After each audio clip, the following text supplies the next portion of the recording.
Ever wondered what the real jobs were like back in the Middle Ages? Spoiler alert. They weren't all glamorous knights and castle feasts.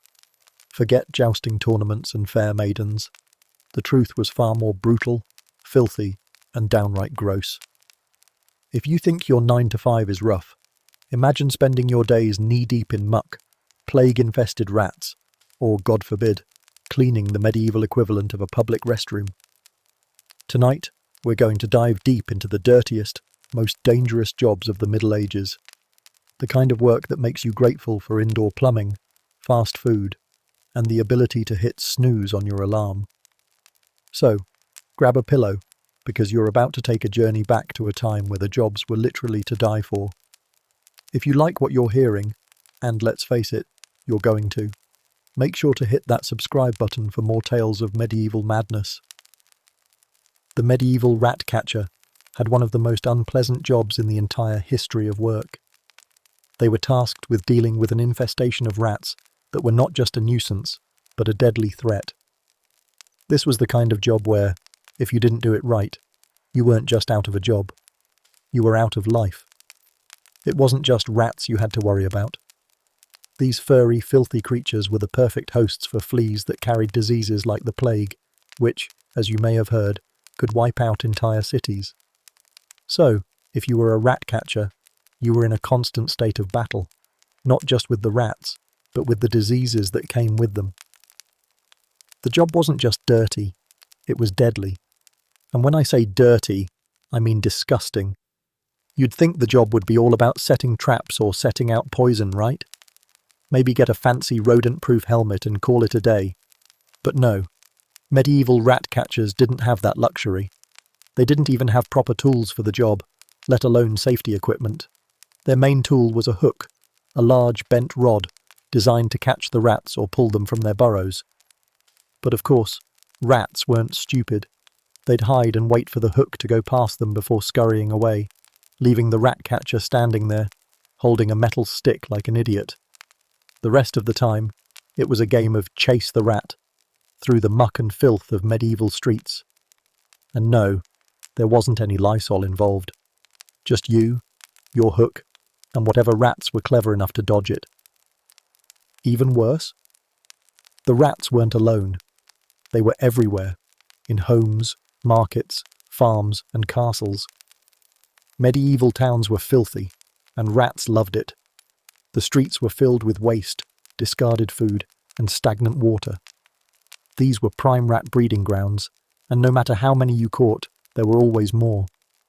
You could clear out one section of town, only for another army of rats to take their place. It was a never-ending cycle. Rats were constantly reinfesting the same spots. They were little masters of survival. So it wasn't like you could just clean up once and call it a day. Your work was never done, and the longer you spent at it, the more you risked being infected by the diseases these rats carried. But rats weren't just scurrying around looking for food. They were part of a much bigger problem. The plague. The Black Death? Oh, that's the real kicker. The rat catcher didn't just need to worry about keeping the food supply safe. No, they were in a constant race to stop the plague from spreading. A single rat bite, or worse, a flea bite, could be enough to send a person into the arms of death. Imagine doing all of this work, risking your life every time you went near a nest of rats, knowing that with one wrong move, you could be carrying death home with you. The job was terrifying. Catch a rat wrong, and you could catch the plague. Now, let's talk about the tools these rat catchers had to work with. As I mentioned, they had a hook. A hook, which is basically the medieval equivalent of trying to catch a rat with a long stick and hoping it doesn't run away laughing. These hooks weren't exactly high-tech. They were just a bent metal rod designed to catch rats by the neck or drag them out of their hiding spots. Sometimes, rat catchers would use cages. No, not the cool kind of traps you see in cartoons, but crude, poorly designed wooden boxes that might or might not actually trap anything. You'd set these traps, hoping that rats would wander in. Spoiler alert, they often didn't. The clever little beasts would avoid the traps, knowing full well that they were meant for them. So, the rat catchers had to get creative, and by creative, I mean disgusting. They used poisoned food to lure the rats, sometimes mixing deadly substances with grain or bread to tempt them into taking a bite of their own death. Then, the rat catcher would wait for the rats to fall victim to the poison, leaving them to scoop up the carcasses later with their bare hands, and pray they didn't get any of the disease that the rats had left behind. After all, who wouldn't want to pick up the dead bodies of rodents while surrounded by their droppings, urine, and filth? Ah, the sweet smell of medieval pest control. What about the dog? Oh yes, the rat catcher's most loyal companion, the rat-catching dog. These dogs were trained to hunt rats, but they were also part of the problem. The dogs had a nasty habit of licking the rats before killing them. What's worse? The rats would often carry disease, and the dogs, in turn, would catch it too. Now, that's a fun duo. You, covered in rat urine and feces, and your dog, who is licking its way through a plague of fleas. Good times for both of you. But the medieval rat catcher didn't have any other choice. These dogs were often the most effective weapon they had. They'd chase down the rats, bite them, and drag them out of their burrows. And of course, as you're trying to clear out an entire town, you need something that works. So even though the dogs' hygiene wasn't exactly top-notch, they were good at killing rats. And that's what mattered most. Then there were the cages that rat catchers would use to store their bounty. Imagine, you've spent all day in a rat hole, chasing them through filth, and now you've finally caught a few. And how do you show off your success? By displaying them in a cage around town. It wasn't exactly a proud moment. Instead of a shiny medal or a job well done, you got a cage full of dead rats. Look, proof that you did your job. Enjoy the stench. And while we're talking about the stench, let's not forget the conditions. You were working in the filthiest, most disease-infested areas imaginable. No sanitation, no hygiene, no hand sanitizer. The streets of medieval towns were teeming with animal waste, rotting food, and human filth. And the rat catchers were right in the middle of it, crawling through all of it, hoping they didn't bring home the latest deadly disease. These poor souls were living in the kind of environment that makes you thankful for modern-day pest control and a clean bathroom. But back then, this was just another day on the job. Despite all the unspeakable horror of their work, the rat catcher was, in many ways, a hero. The unsung kind, but still a hero. The entire town depended on them to stop the rats from spreading disease. Sure, they were scraping through waste and chasing rodents around, but they were also doing life-saving work. Their daily battles kept plague outbreaks at bay, or at least delayed them long enough to give people a fighting chance. Every rat they caught was one less rat that could potentially wipe out an entire family. So, for all the stink, the grime, and the constant battle with disease, rat catchers were an essential part of the medieval workforce. Without them, the population would have been overrun with rats, plagued with disease, and a whole lot worse. The next time you complain about setting a mousetrap in your house, just remember, medieval rat catchers weren't dealing with tiny mice. They were fighting a literal war against creatures that could bring death to an entire town. And that, my friend, was a job that really sucked. Being an executioner in the Middle Ages sounds like a job that might come with a nice title and maybe a bit of respect, right? You'd think a public executioner would be an esteemed figure in the community, holding court with nobles and getting VIP treatment. But here's the cold, hard truth. The only thing that got a public executioner any attention was the sharpness of their axe, and the fact that they could separate heads from bodies with extreme prejudice. The executioner wasn't just some guy with a sword, hoping to make a quick buck.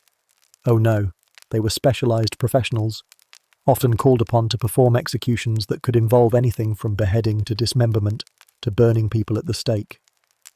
In theory, this job came with a certain amount of status and respect, but in practice, it was a thankless, soul-crushing occupation. The kind of work that screams, "I'd rather do anything else, but here I am." The first question you have to ask is, who would even want to take on such a gruesome, morally taxing role? The duties of the medieval executioner were horrifying.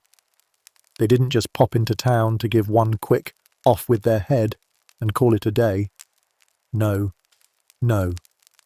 These professionals had to deal with multiple, frequent executions, public displays of death where they had to be on point every time.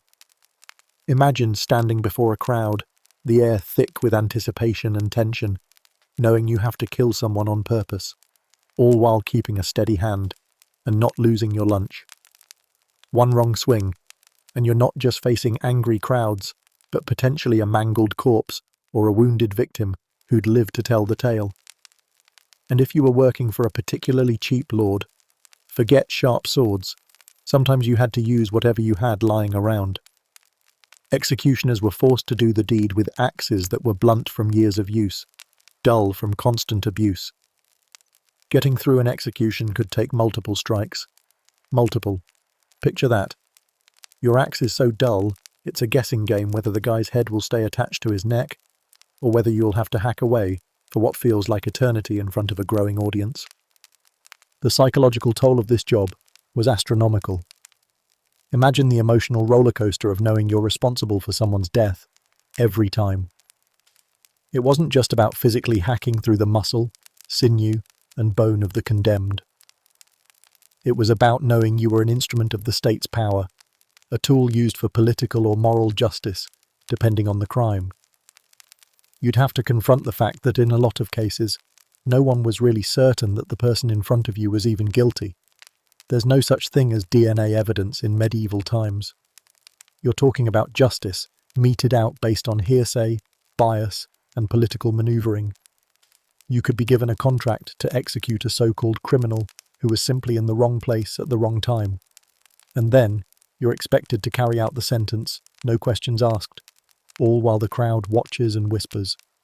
You, as the executioner, are the living symbol of justice, and it's your job to make sure it's delivered, even if you have doubts about whether it's the right call. The mental strain of knowing you could be putting down an innocent person day after day must have been staggering. It's a job where you never get to ask, did they deserve it? And you sure as hell don't get to say sorry afterward. And for all the physical discomfort of the job, there was a psychological toll that was unavoidable. The weight of standing there, holding an axe that might very well be your only connection between life and death, is nothing short of mind-numbing. If the job doesn't break you physically, it'll definitely break you mentally. You're the one who has to witness the screams, the pleading, the horror. And after it's done, the crowd disperses, and you're left alone with the stench of blood and death. The executioner had to live with the fact that they were doing the dirty work no one else could stomach. You were the gravedigger of souls, the one who made sure justice was done. But it was a justice bathed in blood. As grim as the task was, there were a few perks to being an executioner. Okay, we're using perks loosely here.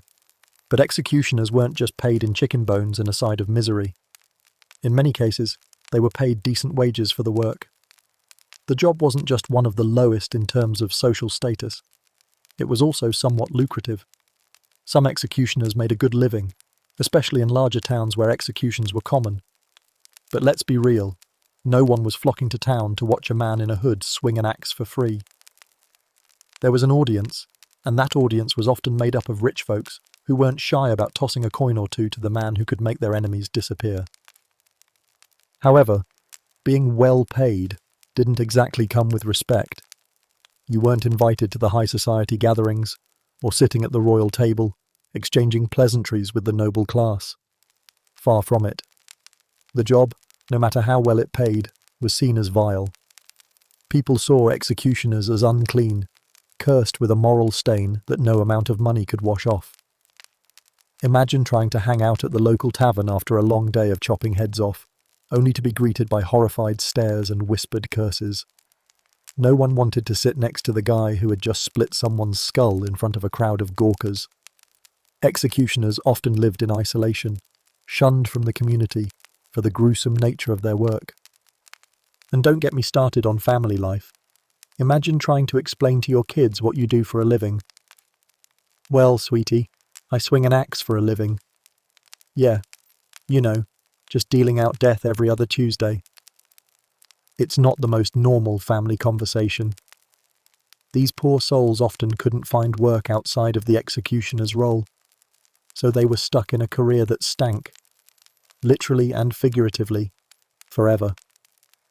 Even if they were well paid, they couldn't exactly brag about their occupation. The public executioner's life was a mix of perks and horrors. The perks? They were well paid, sure, but the real kicker? Executioners were seen as a necessary evil. People needed them, but no one wanted to be anywhere near them. They were like the plumber of death. Essential, but something you'd rather avoid at all costs.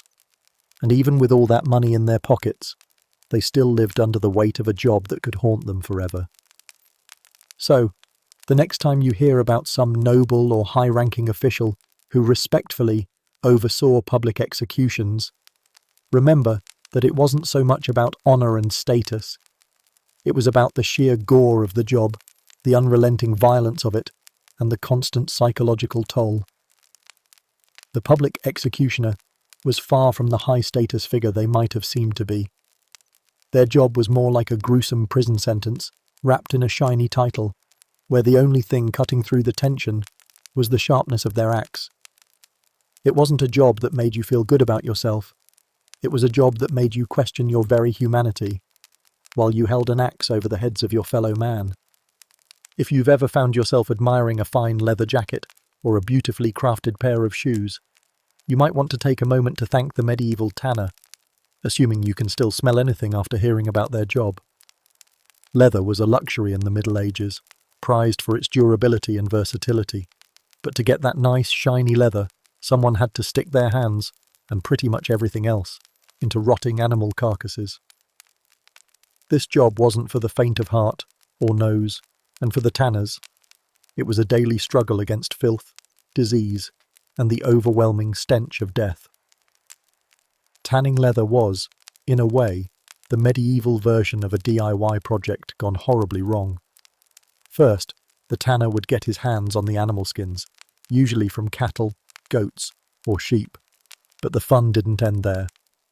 To turn those hides into usable leather, they had to be soaked, scraped, and yes, treated with various chemicals that would preserve them. And when I say treated, I mean it in the most horrifying way possible. Imagine soaking animal skins in vats of urine for weeks at a time.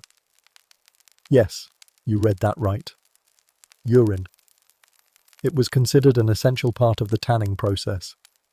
You might think, well, there's got to be a better way. But medieval science wasn't exactly a hotbed of hygiene.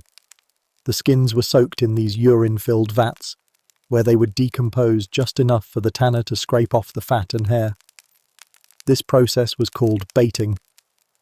And let me tell you, no one was worried about sanitary conditions in the tanning pit. This was all about getting the job done, even if that meant working in a stinking, slimy, decomposing hellhole. The smell? It was enough to make even the hardiest medieval peasant gag. Imagine being knee-deep in sludge, surrounded by the unmistakable scent of animal decay mixed with the sour tang of old urine. You were in a constant state of, "What's that smell?" for your entire workday, which might stretch from sunrise to sunset. Once the skin was baited, it was time for the brain tanning. And, no, this wasn't some new age method of holistic leather making. It involved rubbing the hides with the brain matter from the animals themselves. Because, of course, rubbing dead animal brains into already decomposing animal skins makes perfect sense. The fats and oils in the brains helped soften the leather and make it more supple. But the whole process was gross, messy, and more than a little disgusting. I'm sure the tanner didn't mind all that much. They were probably too busy dealing with the literal smell of death to care about the finer points of hygiene. Now, let's not forget the other fun part: drying the leather. The freshly treated hides would be hung in the open air to dry, which, by the way, had its own set of issues. If you lived near a medieval tannery, you were constantly under a cloud of stinking animal carcasses. It was like living next to a rotten meat locker, but on a much larger scale. And, of course, the drying process wasn't just about waiting for the leather to get nice and crisp. It was also about ensuring that the skins didn't get too dried out or brittle. The tanner would rub the hides with a mixture of oils to keep them flexible. You'd think that might add a nice touch, but given the fact that those oils often came from rancid animal fats, well, it just made everything smell like death. Tanners didn't get a break from the smell either. Whether they were soaking, scraping, or rubbing brains into hides, they were always surrounded by that pungent, nauseating stench. Imagine spending your entire day, every day, in an environment so filthy that no amount of fresh air could ever make it bearable. But it wasn't just the smell that made being a tanner miserable. The very nature of the work exposed tanners to a wide array of health risks. They were knee-deep in decomposition, surrounded by chemicals that could burn through skin and poison the air. Let's just say this job wasn't winning any Most Hygienic Workplaces awards. As for health risks, let's talk about the skin conditions. Working with animal skins, especially in the conditions tanners had to endure, was a perfect recipe for developing all sorts of unpleasant ailments. And by unpleasant, I mean terrifying. The constant exposure to animal carcasses, rotting hides, and chemicals often led to skin infections, rashes, and other nastiness. But the fun didn't stop there. Because these guys were handling raw materials that had been sitting in urine, feces, and rotting flesh, they were basically living in a petri dish of medieval disease. In a time when antibiotics were still a few hundred years away from existing, catching a disease while working in the tannery wasn't exactly rare. In fact, many tanners didn't live long enough to make it to retirement. And that's not all. Being exposed to fumes from all the animal fats and chemicals in the tanning process led to respiratory issues. Breathing in the fumes from decomposing animal matter was not a treat for the lungs. Whether it was the smell of rotting flesh or the toxic vapours from chemicals like lime used to scrape the hides, a tanner's respiratory system was taking a beating daily. Chronic coughing, wheezing, and shortness of breath were par for the course. Many tanners, especially those who worked in the trade for years, would eventually succumb to some sort of lung disease, a slow and painful reminder of their work. Let's not forget the risk of infection. When you spend your days cutting, scraping, and working with animal flesh and urine-soaked skins, you don't exactly get the chance to keep your hands clean. No latex gloves, no hand sanitizer. The work was filthy, and with all those chemicals and bodily fluids, the chances of getting an infection were pretty high. Even the smallest cut on a tanner's hand could quickly become infected, turning into something far worse. They didn't have modern medicine to cure these infections, and the result was often a slow, miserable death. So here's the bottom line. The medieval tanner's life was full of rotten animal skins, unpleasant smells, and constant health risks. But there was a payoff. Somehow. While we might look at a beautifully crafted leather jacket and think, wow, that's nice, we'd be remiss if we didn't thank the tanner who spent days buried in death to make it. The job was one of the most physically demanding, mentally draining, and disgustingly dirty jobs you could have. No amount of modern deodorant could ever make it bearable. The medieval tanner lived in a world of perpetual decay, working through the stench of death while they slowly but surely made the world a little bit more fashionable. Let's talk about a job that's so universally dreaded. It's like the punchline of every medieval joke. The medieval outhouse cleaner had one of the most thankless, disgusting, and dangerous jobs ever known to humankind. Imagine this. You're assigned to clean out public latrines, basically medieval toilets, and not just once in a while, but every day. If you think your least favourite chore is taking out the trash, congratulations. You haven't yet grasped the absolute nightmare that was dealing with human waste in the Middle Ages.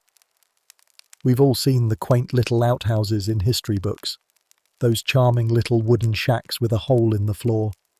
You know, the kind that looks rustic, maybe a little rustic charm if you squint. But here's the truth. Those medieval toilets? They weren't cosy. They were absolutely nasty.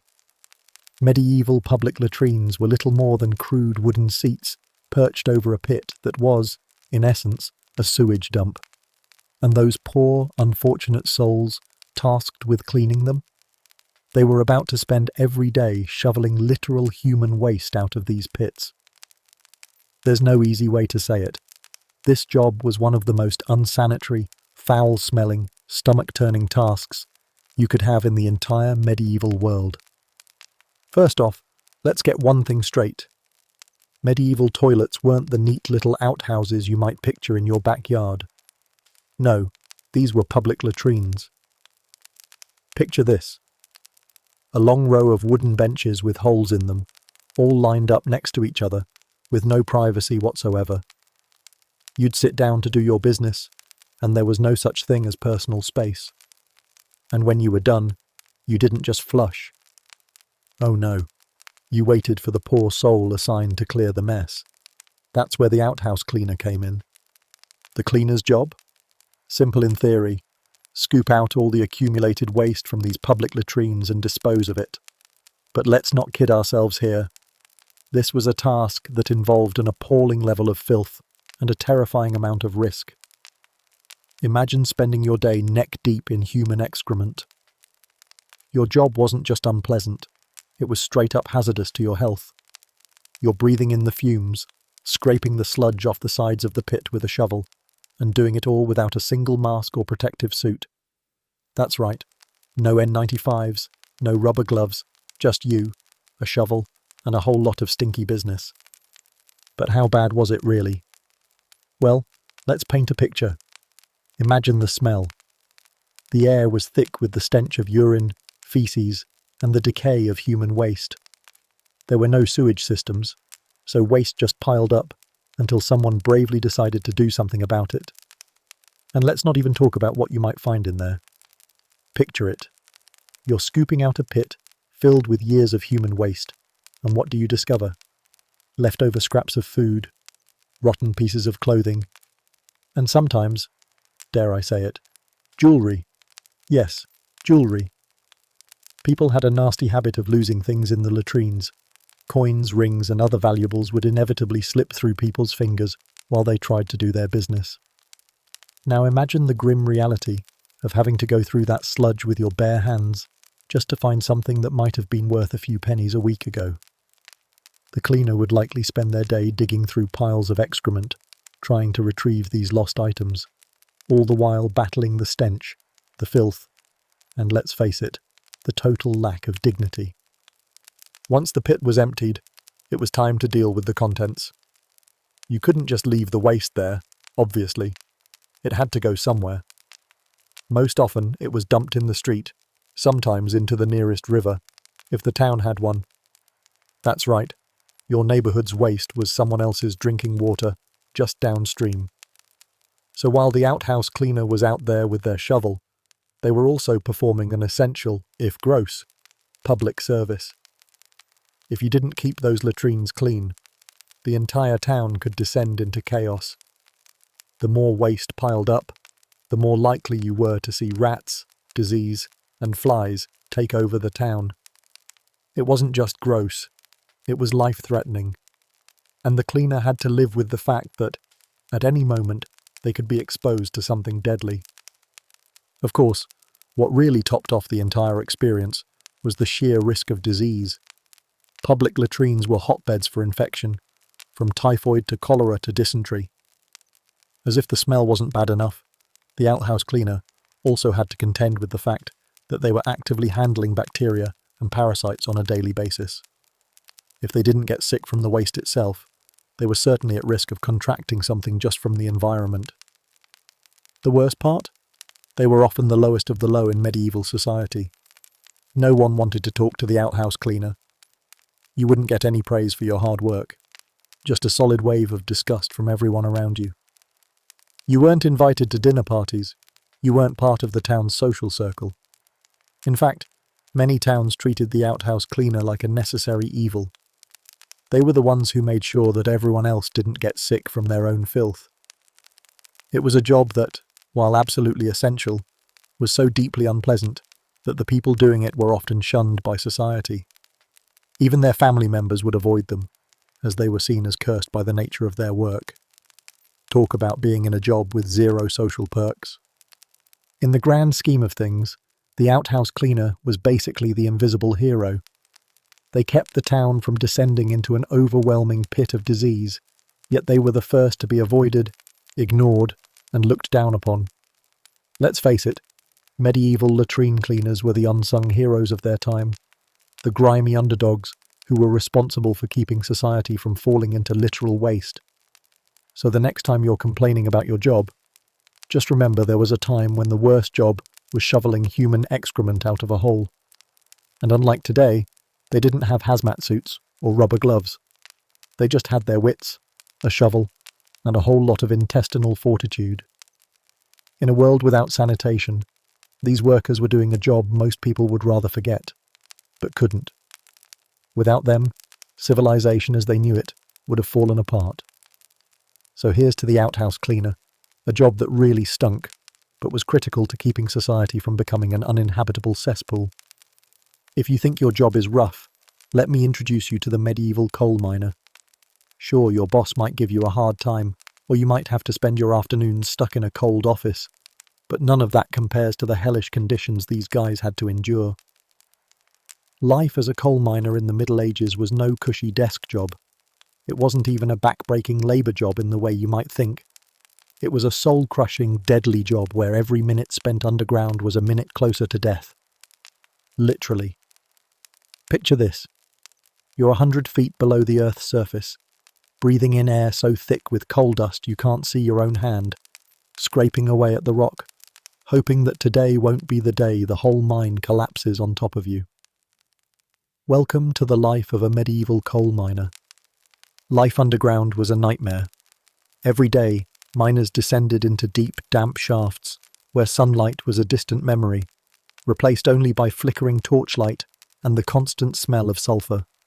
It wasn't like the cosy little caves you see in tourist brochures with glittering crystals and calm, tranquil surroundings. No, these were dank, narrow tunnels barely wide enough to turn around in, and they weren't lit by glowing fairy lights. Oh no. The light came from weak torches that didn't do much other than cast eerie shadows on the stone walls. These poor souls spent their days crawling through tunnels so low they had to crouch, digging through rock and coal with primitive tools. A spade here, a pickaxe there. These weren't precision instruments. It was just a battle against the stone, with sweat pouring down their faces, their backs aching, and the ever-present threat of something going terribly wrong.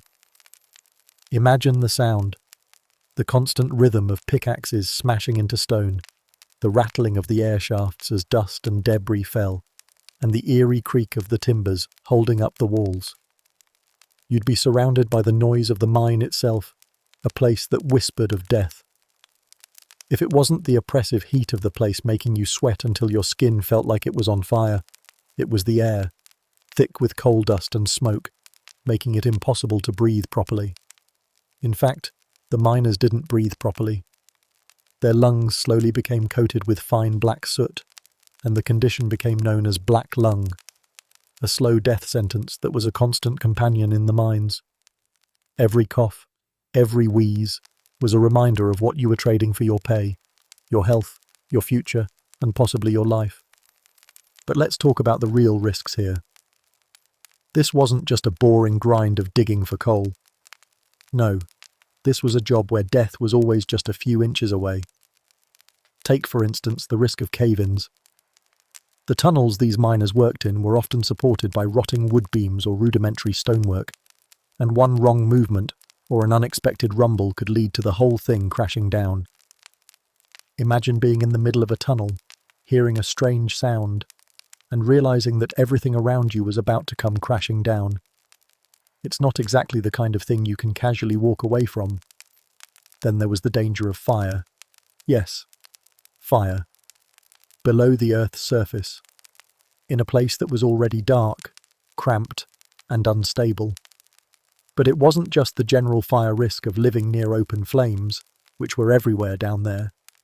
Coal mines were inherently flammable. The air was filled with methane gas, which is basically a ticking time bomb. All it took was one spark, and the whole mine could explode, turning the already hazardous job into an even more dangerous game of Russian roulette. And the tools. Let's talk about the tools.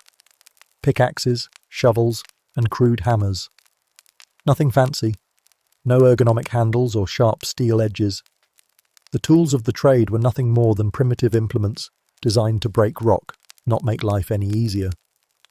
Imagine swinging a heavy pickaxe all day long in a cramped tunnel, with the constant pressure of not wanting to accidentally hit a beam or cause a dangerous shake in the tunnel.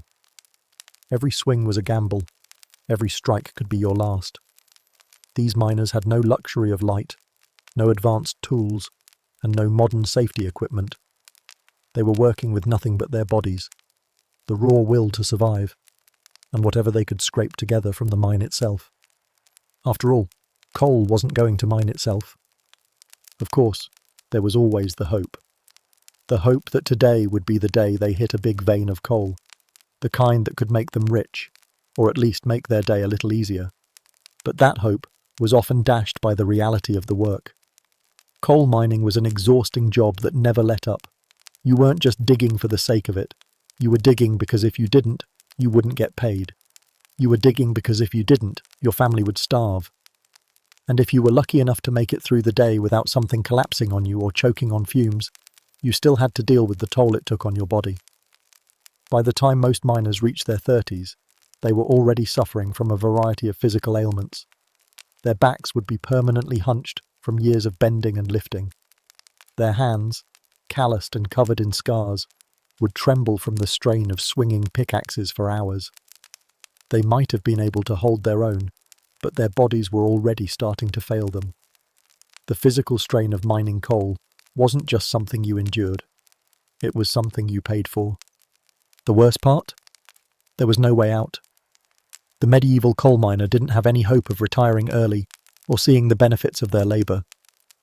If they survived the grueling days in the mines, they'd be left with a body broken by years of harsh work and little reward. Even if they managed to hit a major vein of coal and earn a small fortune, it was hardly enough to make up for the toll on their bodies. Mining was a job that took, whether it was the collapse of a tunnel, the suffocating gases, or the fact that you were digging underneath the earth, literally gambling with your life every single day. But that didn't stop them from doing it. Why?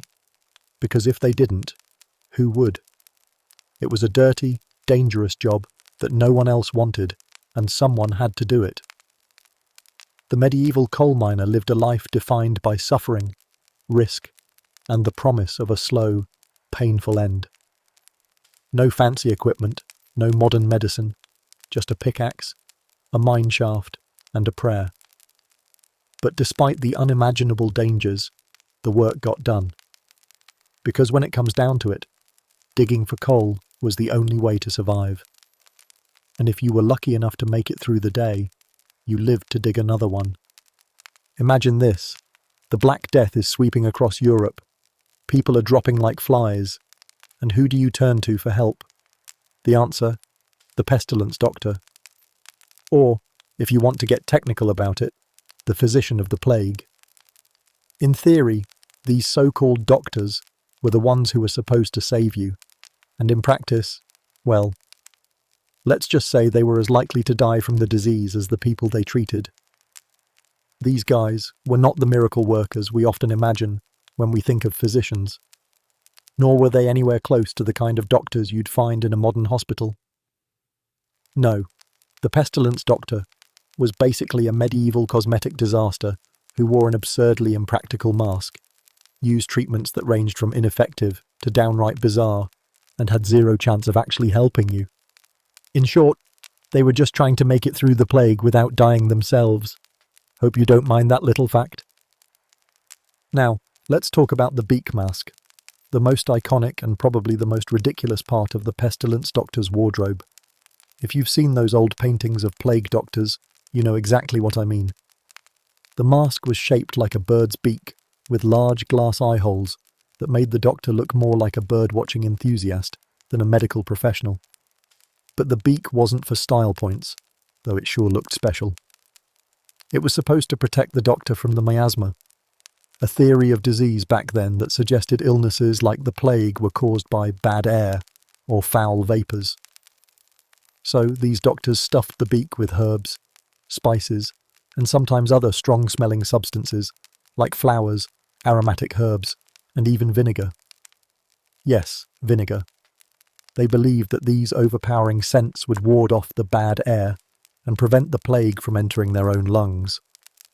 Imagine walking around wearing a mask that smells like a whole herb garden, while people around you are rotting from disease. It's the opposite of fresh air, more like breathing in a medieval perfume store. But that mask, as ridiculous as it looks to us now, was supposed to be the height of medical protection back in the day. The pestilence doctors didn't know what they were dealing with, but they sure as hell tried to look like they did. And let's not forget that these beak masks were often worn for hours while they walked around treating the sick. So, while the idea of stuffing a beak full of herbs might have sounded clever to someone in 14th century Europe, the reality was that it was about as useful as, say, wearing a paper bag to fight a bear. Sure, it might keep you from feeling a little claustrophobic, but it's not going to stop the bear from tearing you to pieces. As for the treatments these doctors administered, let's just say the word quack didn't come from nowhere. These doctors would use all kinds of remedies, none of which actually did anything to fight off the plague. Bloodletting? You bet. They believed that draining the bad blood from their patients would get rid of the plague, because in their mind, every sickness was caused by an imbalance of humours, which we now know is complete nonsense. So imagine being already feverish, aching, and near death, and then having some guy show up to stick a needle in your arm and drain your blood, as if that was going to help. It's a wonder anyone made it out alive. And it wasn't just bloodletting. They also used leech therapy, because surely having parasites suck your blood was a better idea than keeping it inside your body. In addition to the miasma theory, there was the issue of treatment timing. The plague wasn't something that gave you warning. It hit quickly, taking entire villages down in a matter of days. And yet, the pestilence doctor was tasked with trying to cure something that had already claimed its victim long before they arrived. Imagine being in a world where the fastest way to get rid of the plague was a mix of ignorance, fear, and really, really bad guesses. The doctors were powerless, and the patients, well, they weren't doing much better. The pestilence doctor's role was, at best, to comfort the suffering, or, at worst, provide an illusion of medical expertise.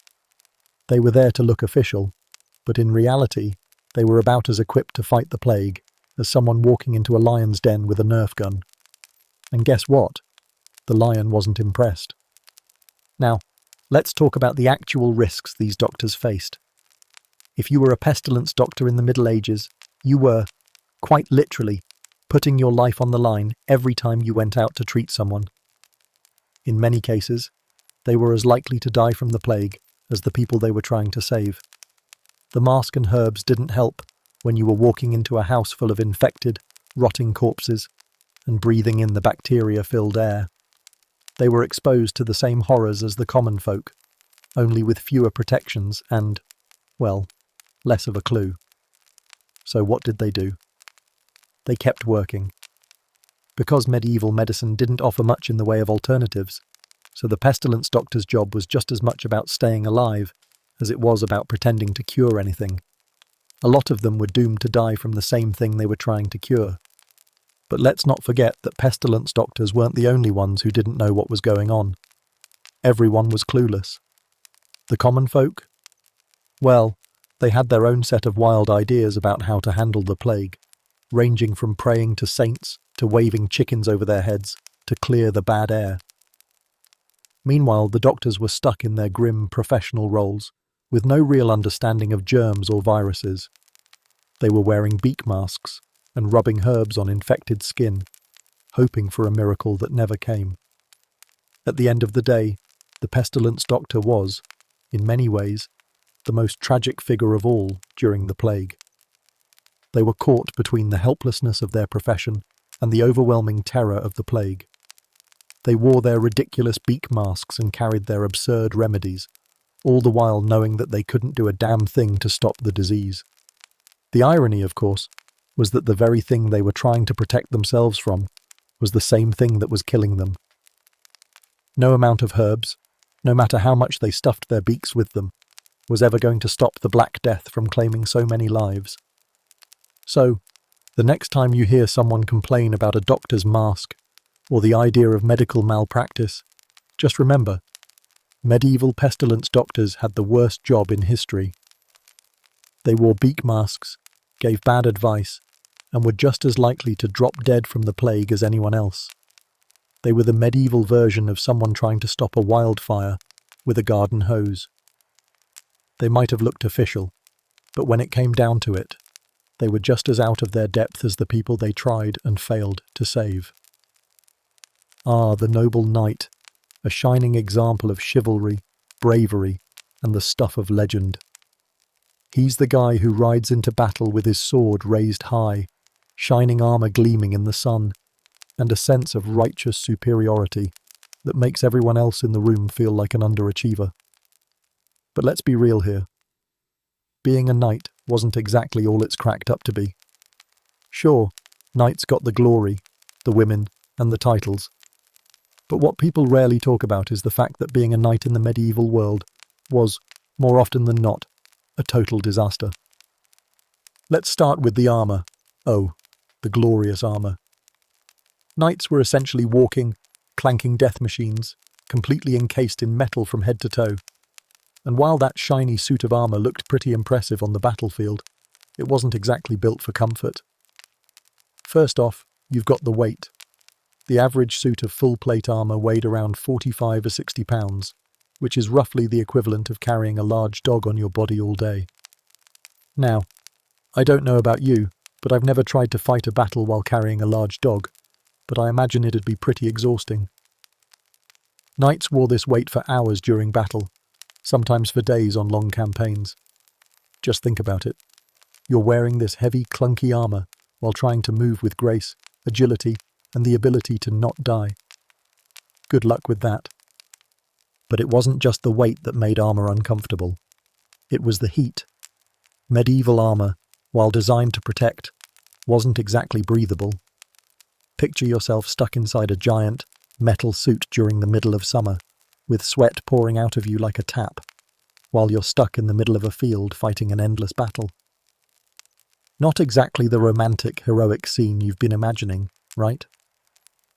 A knight in full armor could easily overheat within minutes, which led to a number of issues.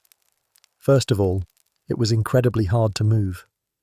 Armor joints were stiff, and sometimes didn't allow for full range of motion. This meant that knights had to carefully pick their movements to avoid looking like a giant tin can being kicked down a hill. And when it wasn't making them sweat like a sauna, the armor would chafe their skin raw. Imagine having your skin rubbed raw by cold metal for hours on end. Sounds like a dream, right? And let's not forget that knights were expected to fight in this mess for hours on end, often in close combat. No wonder the battlefields were often littered with knights who were far less concerned with glory than they were with surviving the next 5 minutes. Because no one wants to talk about the fact that knights were just as likely to be injured or killed by their own armor as by their enemies. The tight metal plates weren't forgiving. Battlefields during the Middle Ages were no place for a day at the spa. Knights fought in massive skirmishes, surrounded by chaos, violence, and the constant threat of death. And while they may have been trained in the art of war and mounted on strong war horses, none of that mattered when you were fighting in the muck and mud, trying to avoid the most common night killer, combat injuries. If you're picturing a knight in shining armor winning glorious battles with one swift swing of a sword, you're sadly mistaken. Combat was brutal, messy, and very up close. Armor or not, getting stabbed by a sword, hit with a mace, or impaled by a spear was just as likely for a knight as for anyone else on the battlefield. But the worst part, these injuries were rarely quick or clean. Let's break it down. Imagine being struck by a sword. Sure, you've got your armor, but the sword still leaves you with a nasty cut, or worse, a deep bruise. The injuries knights suffered weren't just about fighting. Sometimes it was about living long enough to make it to a healer. And back then, healers weren't exactly skilled in the art of treating wounds. More often than not, knights had to rely on whatever was available, which might involve some strange medieval remedies like rubbing animal fat into the wound, bandaging it with cloth soaked in vinegar, or praying to some saint that you didn't die of blood loss. But that was just the beginning. If a knight was lucky enough to survive the immediate injury, he had to contend with infections. In a time when basic hygiene was not a priority, even a minor wound could become a life-threatening infection. Gangrene, septic wounds, and even necrosis were real threats for a knight. So for every knight who lived to tell the tale, there were probably 10 who died in agony because their wounds became infected. And here's where things get really fun. Lack of hygiene. Let's not kid ourselves. Medieval knights weren't exactly known for their cleanliness. In fact, the idea of bathing regularly was more of a suggestion than a rule. So if you've got an infected wound and haven't bathed in weeks, what do you think happens? That's right, you get an infection. You might be lucky enough to survive the battle, but the infection will finish the job. And it wasn't just the knights themselves who were suffering. Those who survived the battles were often left in the worst conditions after the fight. Imagine being on a long campaign, sleeping on the cold, hard ground, eating whatever you can find, and struggling to find fresh water while dealing with the intense heat of battle. Knights didn't have fancy rations or easy access to medical care. Instead, they had to make do with whatever scraps they could find and deal with injuries, sickness, and exhaustion, like any regular soldier.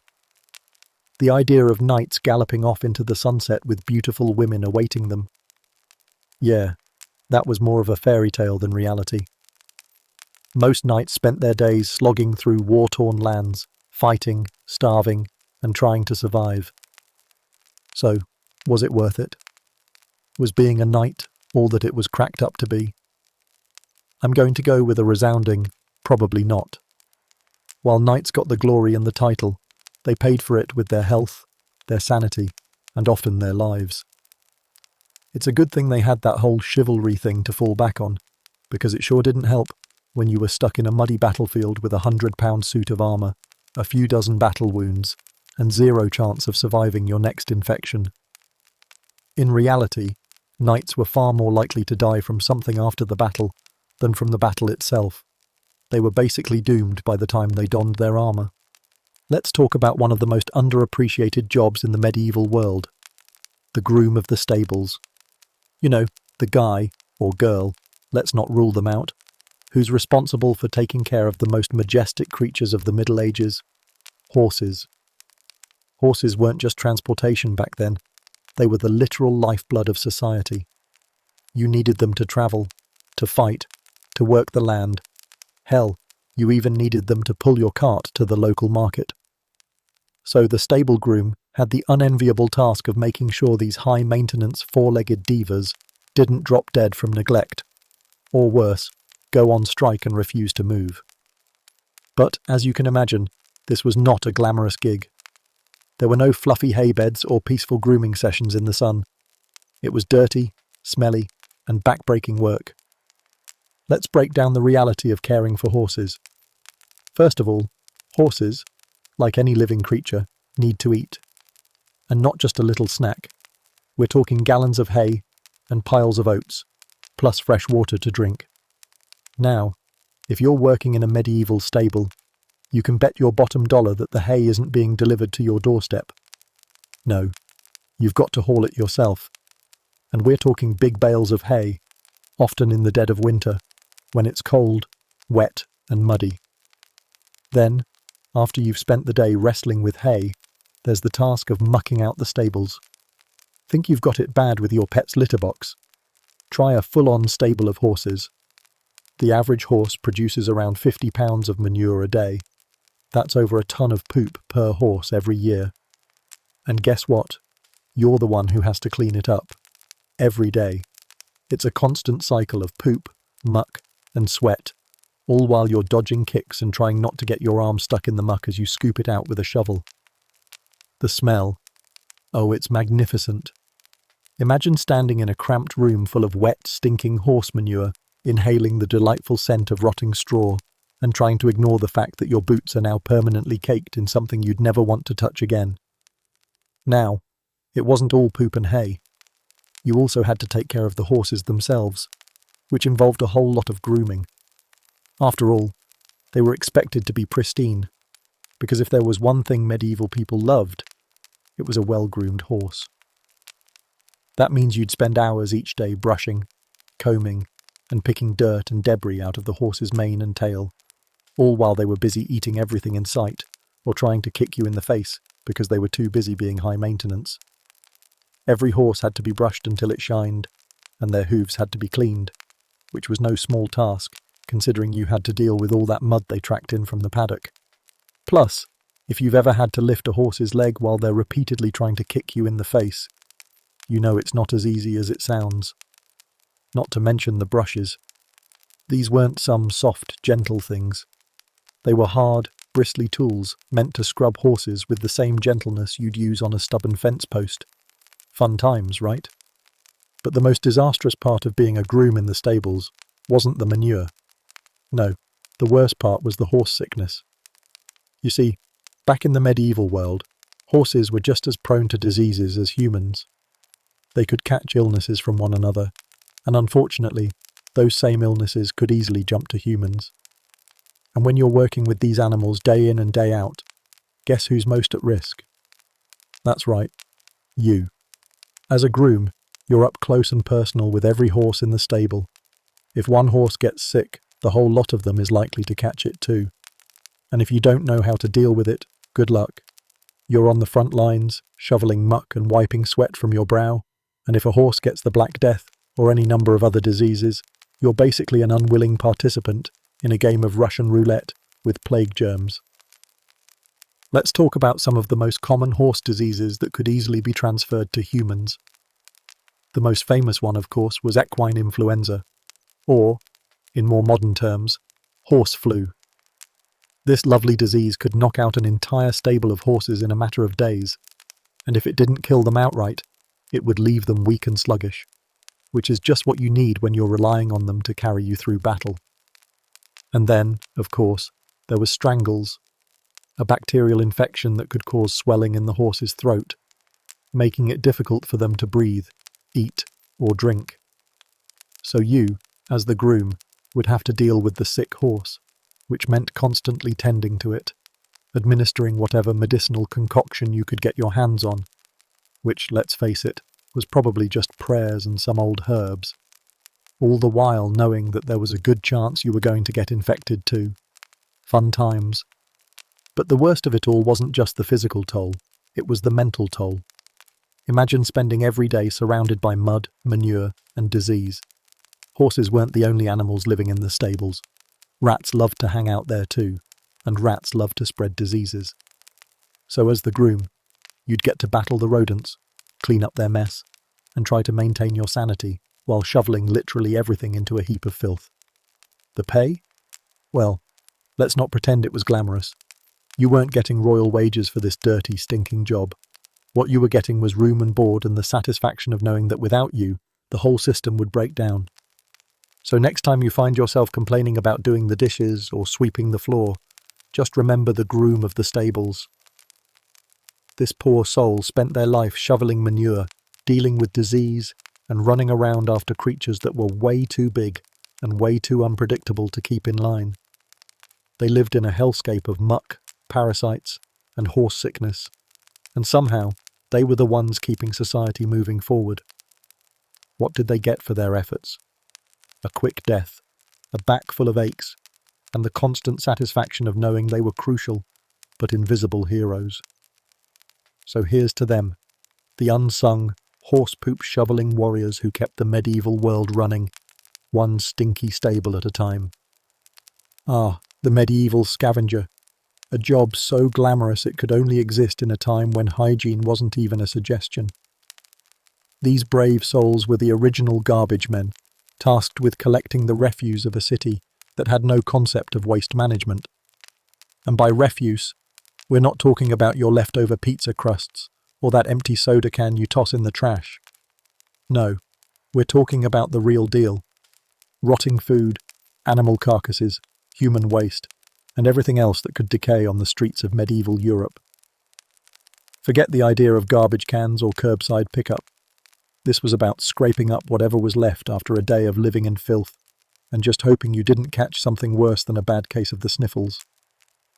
To be a scavenger was to live in the sewers of society, quite literally. They didn't have garbage bags, or even any proper tools to deal with the filth they were collecting. Instead, they wandered the streets with rags tied around their faces, shovels in hand, scooping up piles of refuse from the muddy streets. Oh, and don't forget, there was no single source of waste. It was everywhere. Human waste from the open latrines and chamber pots was regularly dumped into the streets, often right next to animal droppings from horses, pigs and cows. So as a scavenger, you were knee-deep in everything. And when I say everything, I mean it. You'd find bits of decaying food, broken pottery, human excrement, and sometimes even dead bodies. Yeah, you read that right. Dead bodies. With plague constantly lurking in medieval cities, it wasn't unheard of for scavengers to find the unfortunate souls who had succumbed to disease, left in the streets like human garbage. But hey, someone had to clear the way for the noble citizens walking around. Imagine the aroma of a medieval street, a disgusting mix of stale beer, animal urine, and something that definitely wasn't safe to breathe. That was the environment a scavenger had to work in daily. And while you might think it was a one-and-done job, the reality was far grimmer. These poor souls had to go through the streets every single day, collecting whatever people had discarded. At the end of the day, the piles of refuse would have to be taken somewhere, likely dumped into a nearby river or left to pile up somewhere on the outskirts of town, where it would eventually rot into even more disease-laden piles. The idea of a clean-up crew was, frankly, a joke. These scavengers were the unseen workers who made sure the more glamorous people didn't have to look at or deal with the stench and squalor. And of course, there were no clean gloves or safety protocols for the scavenger. No, these guys had to scoop it all up barehanded. You'd think that medieval people would have at least figured out that wearing gloves would help. But no. The scavenger was left to grab piles of putrid waste, with nothing to protect themselves from infection. Imagine hauling around decaying meat and human waste with your bare hands. Sounds like a charming workday, right? You'd be scraping the muck off your hands only to have to pick up more filth right away, all while you tried not to pass out from the smell or get sick from everything around you. And then there were the pestilence risks. The plague wasn't picky about who it decided to infect, and the medieval scavenger was just as likely to end up with a nasty case of bubonic plague as the next guy. After all, when your job is to clean up human excrement and rotting animal carcasses, you've got a pretty good chance of coming into contact with just about any pathogen that might be floating around. These poor souls lived in constant fear of catching something. If they weren't dodging rats, they were dodging diseases. And let's be honest, rats were everywhere. The streets were crawling with them, feasting on the piles of garbage the scavengers were supposed to clean up. One bite from a rat, and you could be carrying a whole host of deadly diseases. Not to mention, rats themselves were often the main culprits behind the spread of the plague. So, scavengers weren't just facing the risk of getting sick from the disgusting mess they were handling, but also from the rodents that absolutely loved the refuse. But that wasn't the worst part. The real kicker for scavengers was the way they died, because a lot of them didn't make it. If they didn't catch something from the garbage they handled, they'd get it from the environmental conditions. Medieval cities were full of disease vectors, contaminated water, unwashed bodies, and diseased animals. Filthy, festering water was often the only thing they had to wash with, and it wasn't uncommon for a scavenger to get infected, simply from trying to clean themselves off after a day's work. And then there were the human diseases, a nice little bonus to the already awful risks. Tuberculosis, cholera, dysentery. These were diseases that could easily spread from human waste to the scavenger's hands. And from there, they would carry it to their face, to their families, or to whoever else they came into contact with. So what did they get for this misery? Well, not much. You'd think that with all the danger, disease and smell they had to deal with, they might have gotten a nice pay bonus or some sort of recognition. But no, scavengers were the bottom rung of medieval society. They were despised, disrespected, and forgotten as soon as their job was done.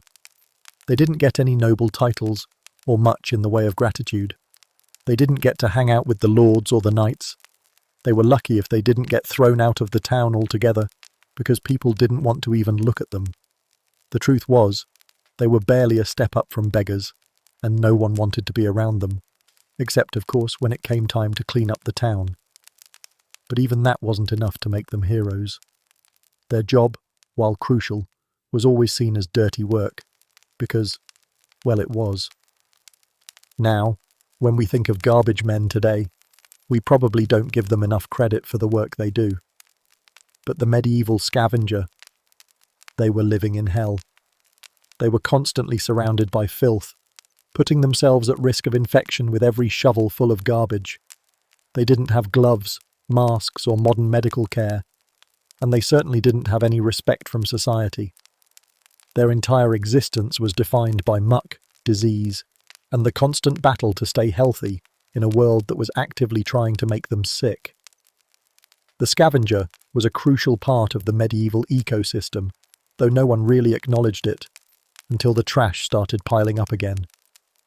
So next time you take out the garbage, tip your hat to the medieval scavengers who did the job without the luxury of a modern garbage truck or a nice sanitary environment.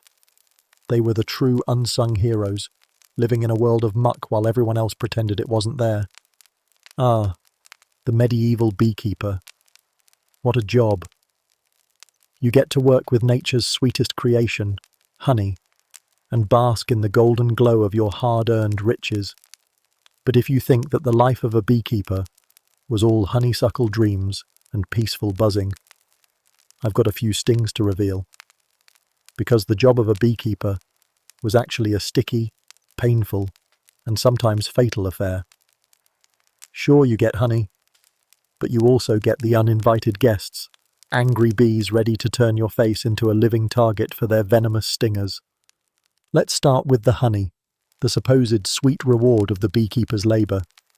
I mean, who doesn't love honey, right? Medieval honey was used for everything, from sweetening food and making mead to being part of a home remedy for just about everything under the sun. And let's not forget that bees were the medieval equivalent of modern-day cash cows, with honey being worth a lot. But here's the thing. To get to that liquid gold, you had to deal with the bees, and let's just say they weren't exactly keen on helping you out. Beekeepers had to face the stubborn and irritable creatures that made it their life's work to defend their hive from anything that came too close. Picture this. You're gently trying to coax the bees into making some nice honey, and instead, they decide that your face looks like a perfect target for their venom. Suddenly, your face is swelling up like a balloon. Your hands are covered in bites, and you're wondering how you ended up in this sticky situation. Spoiler alert, it wasn't the bees who were stuck in the situation. It was you. Now, let's talk about the physical dangers involved. Bees aren't your average insect. Their sting might seem small, but it can be deadly if you aren't careful. And it's not just about getting a little poke from the bee. Oh no. Bee venom does a number on your body. If you're allergic, that little sting could send you into anaphylactic shock faster than you can say sweet as honey. Imagine standing in the middle of your beehive, feeling like you're doing just fine, when suddenly, bam, a bee decides to show you who's boss. One sting? Fine. But multiple stings? Well, now you're looking at serious trouble. And the thing about working with bees is that they're not exactly shy about defending their hive. No, when they feel threatened, they swarm. So, if one bee gets upset, expect 100 to come flying out of the hive, each one more eager than the last to let you know you've overstayed your welcome. Let's not forget that bees don't forget. Once they've got you in their sights, they'll chase you for miles. It's like being on the receiving end of nature's revenge. And let's face it, no one wants to be the star of that particular show. But let's get back to the honey. There's the promise of a sweet golden payout, right? Well, to get to that payout, you have to endure some serious pain. Beekeepers were known to spend hours in the heat, smothered in protective gear that only offered minimal protection from the bees, with sweat dripping down their faces and their bodies screaming for relief. You see, medieval beekeepers didn't have the luxury of modern-day protective suits. They wore cloth veils over their faces, often with holes big enough for bees to sneak through, and loose gloves that didn't exactly offer a tight defense. So imagine a warm summer day, full of sweat, buzzing, and swarming bees, all while you're desperately trying to gather the honeycomb before the bees realize you're stealing their food. It wasn't a peaceful job, it was a war zone. And the best part? If you didn't move fast enough, the bees would get angry. It's not just about one sting, it's about the swarm coming at you like a cloud of fury. And here's where the real fun begins, the long-term toll that beekeeping took on the workers. First, there's the physical toll. Being stung repeatedly over the years did wonders for your immune system, but not in the way you might think. Over time, beekeepers could develop increased sensitivity to bee venom, meaning that a single sting could send them into shock or cause their body to react with severe swelling. Think about it. You're essentially getting repeatedly stabbed with venom every time you try to work with the bees. And the worst part? There's no leaving the job. Bees don't care if you've had a rough day. You don't just call in sick when you've been stung all day. You keep going, covered in bruises, covered in stings, covered in pain. Then there's the psychological toll. Imagine having to work in a cloud of buzzing for hours on end. That constant hum, that never-ending buzz of thousands of angry insects circling you all day. It can drive anyone mad, and let's face it, it probably drove many beekeepers to the brink. The bees were aggressive, unpredictable, and never really off-duty. When you're constantly on edge, wondering if a swarm of bees is about to attack you for the 10th time this week, it's bound to mess with your mental state. And let's not forget the anxiety that would have come with the job. No one wanted to be a beekeeper with no experience, because getting stung was an inevitable part of the job, but not knowing how to handle the bees properly could mean a trip to the graveyard. One wrong move, one too many stings, and suddenly you're fighting for your life instead of collecting honey. And for all the hard work, you didn't exactly walk away from beekeeping with a fortune. The honey might have been worth something, but the cost of your time, the injuries, the risks, it didn't exactly add up to a glamorous paycheck. The beekeeper had to scrape by, using their hard-earned honey to barter for food, services, or the next round of bandages. And then, there's the mead, the one thing that all the honey could make. If you were a medieval beekeeper, chances are you were also producing mead, the alcohol that made sure you forgot about the stings, at least for a little while. And if you were lucky enough to sell some mead, maybe you could afford a nice meal after spending hours in the swarming inferno of angry bees. But really, no one ever looked at the beekeeper as the rich guy in the room. They were the guys who spent their days fighting for honey and their nights nursing swollen faces. In the end, the life of a beekeeper was less about the sweet rewards and more about the bitter truth of constant struggle. Sure, honey was delicious, but at what cost? You risked your health, your body, and your sanity to collect it. You got stung, bitten, and chased, all while trying to make a living off an angry swarm of buzzing creatures who would gladly take your life for their precious honeycomb. So, the next time you spread honey on your toast, just remember that there's a reason those bees are so sweet. They're the only ones who got away with all the glory, while the beekeepers who risked it all were stuck with the pain, the stings, and the buzzing madness of it all. If you've ever found yourself lamenting a bad cold or the sniffles, let me take you to a time when a little cough could have you packing your bags for an early grave.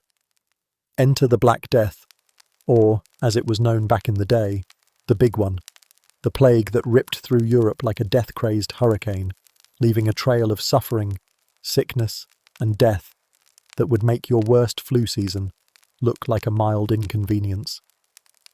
But as terrifying as it was for those suffering from it, what about the families? The ones who had to watch their loved ones slowly rot away in front of them. Let's dive in, shall we? Imagine this. It's the 14th century, and your family's home is suddenly hit by the plague. 1 minute, you're trying to get through the day with your usual medieval mild problems. Maybe you're out of bread, or your favourite pig is acting suspicious. And the next, your loved one is coughing up blood and rolling around in pain. But here's the thing. There's no emergency room, no antibiotics, and certainly no comforting medical professionals with soothing words.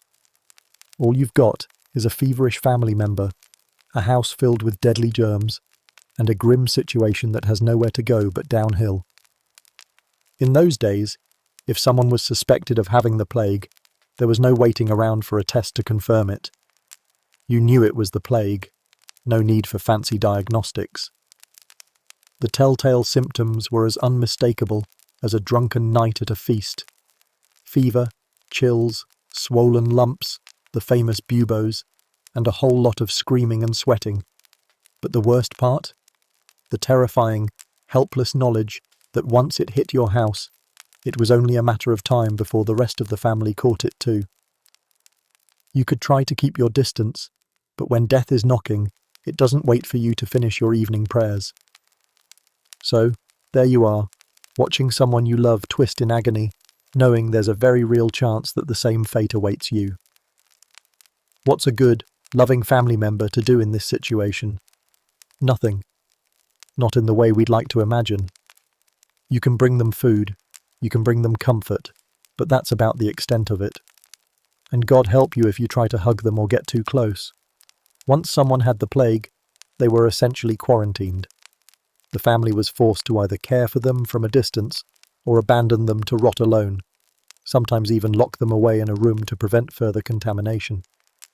Family members would do everything they could from a safe distance, passing food through cracks in doors, wiping sweat from their faces, praying for a miracle. But it wasn't just about the physical distance. There was a mental toll too.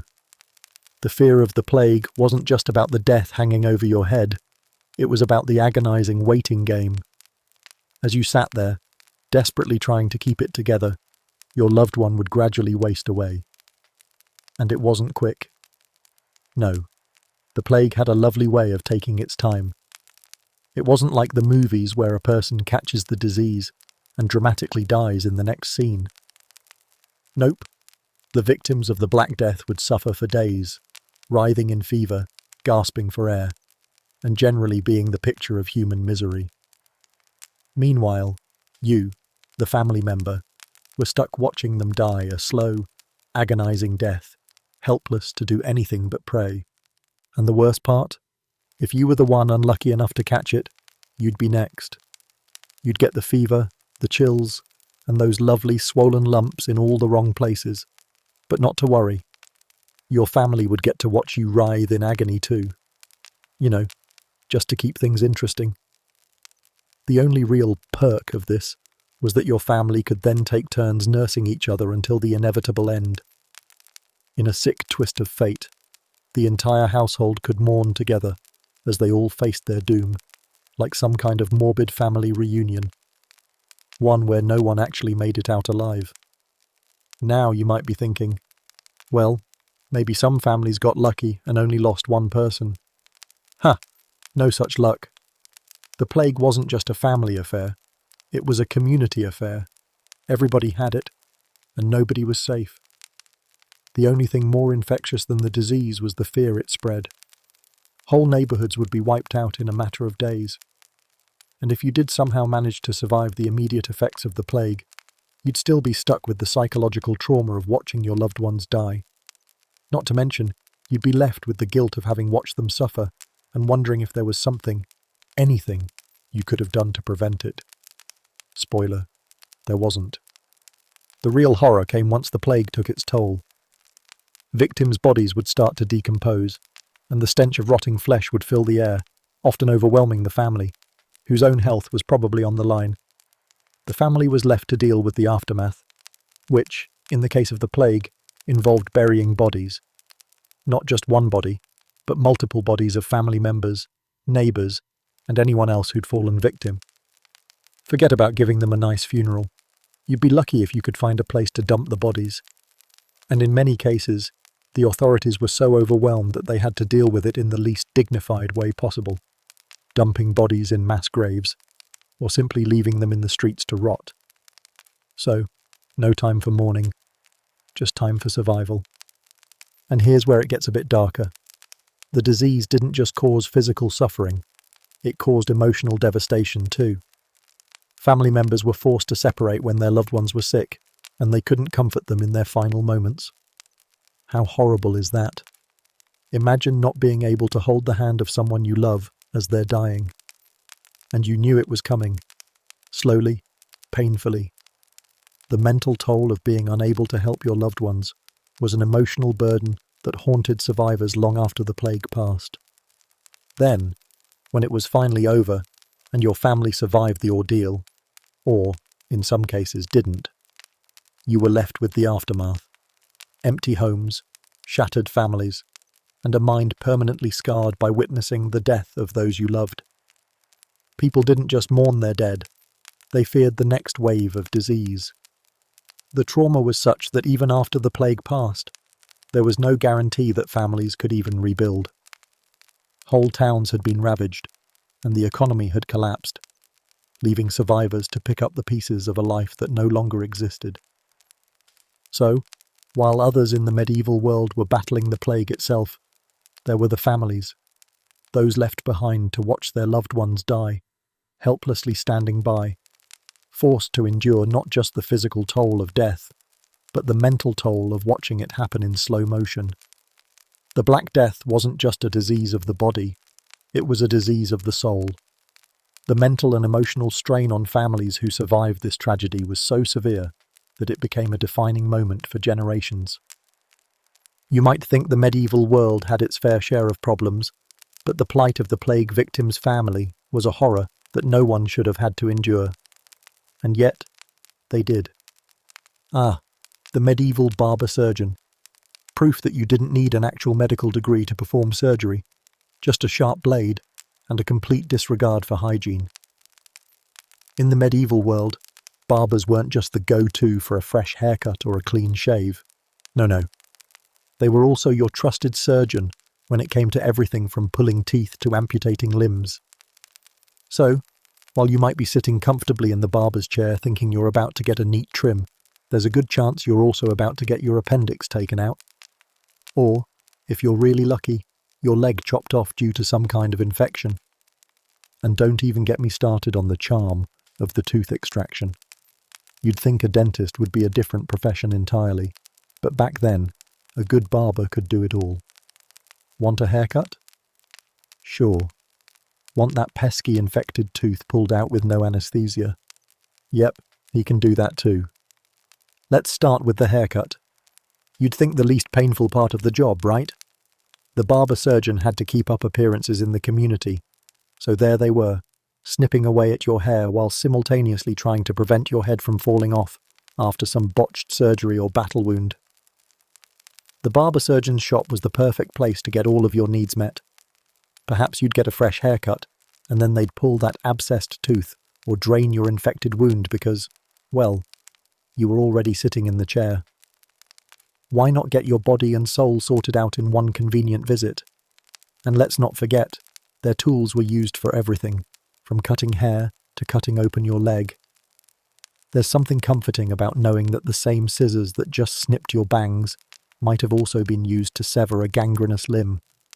Ah, the good old days. Precision? Maybe. Cleanliness? Nope. Barbers were trained to perform minor surgeries and medical procedures. You needed a barber surgeon if you had a wound, a toothache, or any other ailment that required a sharp instrument and a serious lack of painkillers.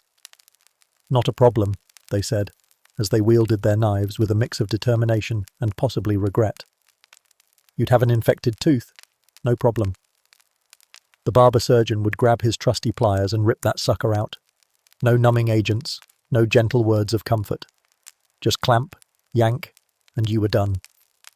And if you were lucky enough to have an abscessed tooth, They'd drill into your tooth with a bit of metal and then stuff some herbs into it, all while you cried and prayed for mercy. No anesthesia, just good old-fashioned suffering and a lot of blood. Oh, and if you were lucky enough to be in need of an amputation, you'd be on the table, possibly tied down, but definitely with no pain relief. Hope you were good at taking deep breaths. Let's not forget that amputations were a regular part of a barber surgeon's job. You'd think they were more in the business of saving lives, but no. Cutting off limbs was part of the day-to-day. Battle injuries, infections, or diseases like gangrene would often send people to the barber surgeon. And what did they do?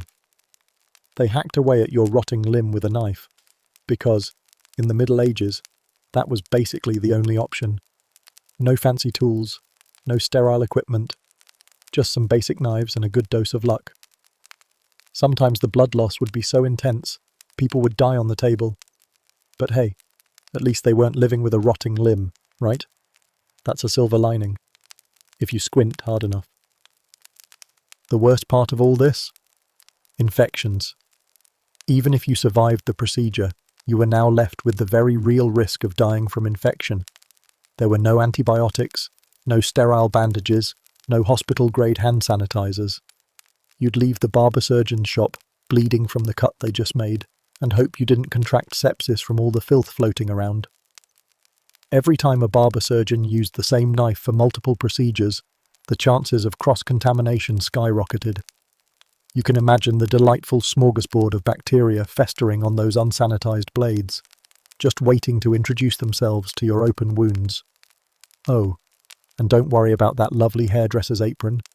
That was used to catch everything, from your head hair to someone else's body fluids, as they were laid out on the table for an impromptu surgical procedure.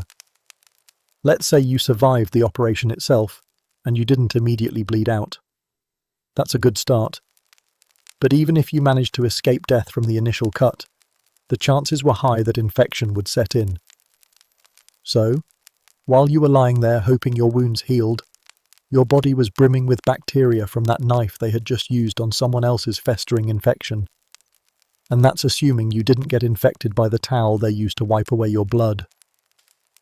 There were no single-use instruments or disposable gloves, and for some reason, barbers just didn't believe in sterilizing their equipment. So, now you've got a fresh surgical wound, covered in unwashed towels, with God knows what germs crawling all over it. But wait, it gets better. You'd think there'd be some sort of medical aftercare, but nope. Once you were patched up, or mostly patched up, the barber surgeon would simply send you on your merry way. That's right, you were left to heal, or not, as best as you could. If you were lucky, you might get a little herbal ointment or some type of magic cure, mostly useless. But there was no real treatment to ensure you wouldn't die from infection. If the infection was bad enough, they'd just do another surgery to cut the infection out, leaving you with fewer and fewer limbs each time. It was basically the medieval equivalent of a no-win situation.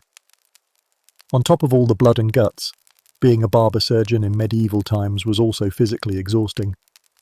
Imagine performing one of these surgeries in a hot, stuffy room, surrounded by screaming patients, and the distinct smell of blood, sweat, and death. After a full day of lopping off limbs and yanking out teeth, the barber surgeon would probably stumble home, wiped out from all the bloodshed, and get ready to do it all over again the next day. In fact, it's amazing anyone survived being treated by these professionals. You see, barber surgeons didn't just need a steady hand and a strong stomach. They needed a sense of humour. Because if you didn't laugh at the ridiculousness of the situation, you'd end up crying, or worse, dying. It's a job that combines the worst parts of barbering with the worst parts of surgery and sprinkles in a dash of deadly risk for good measure. There was no glamorizing this profession, no rose-coloured glasses. It was hard work with a very high death toll, mostly for the patients, but sometimes for the barbers themselves too, who were just as prone to infection from their unsanitary methods. So the next time you sit in your chair for a trim, or have your wisdom teeth pulled, just take a moment to thank modern science. Because, trust me, the barber surgeons of medieval times had a very different idea of healthcare, and it was about as far from comfortable as you could get. Just think of them next time you get your hair done, and you'll have a whole new appreciation for the luxury of anesthesia and sterile instruments. Ah, the medieval beggar. Often forgotten by history, often overlooked by society. But oh, what a job they had. You think the worst gig in medieval times was working the plague-riddled streets, cutting off limbs, or digging through filth. Well, that's cute. Because begging, yes, begging, was the real deal. It wasn't just a matter of standing at the city gates holding out your hand. No, my friend. Begging was a full-time job that required strategy, mental endurance, and, as you might guess, a thick skin. And I don't mean just from the weather. Let's talk about why begging was actually one of the most dangerous jobs in medieval Europe. Spoiler alert, it wasn't about begging for scraps. It was about surviving. You see, in medieval times, begging wasn't the sad, pitiful last resort that we often think of today. For many, begging was simply how they made a living. You didn't have a welfare system. You didn't have unemployment insurance. And let's be real, most peasants were barely scraping by themselves. So, if you didn't own land, didn't have a trade, and couldn't work because of injury or illness, you begged. And to make it worse, begging wasn't just about begging. You had to know the ropes. You had to be good at begging. You had to know where the rich people lived, how to cry convincingly, and how to avoid getting chased off by the town guards. But let's back up a little.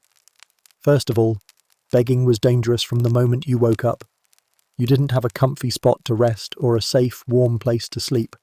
No, you had to find a place, preferably close to a market, a church, or outside the gates of a castle, where people would notice you but not immediately run you off. You had to be in just the right spot, at just the right time, because if you got caught loitering in the wrong place, forget about it. Someone would come along and give you a good whack with a stick and force you to move along.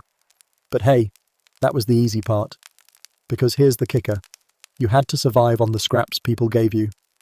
And if you're thinking this was some generous people tossing a coin situation, think again. Medieval society didn't care for extra people sitting around begging for food. You might get a coin, a crust of bread, maybe some leftover soup if you were lucky, but most of the time you were relying on crumbs. Literal crumbs.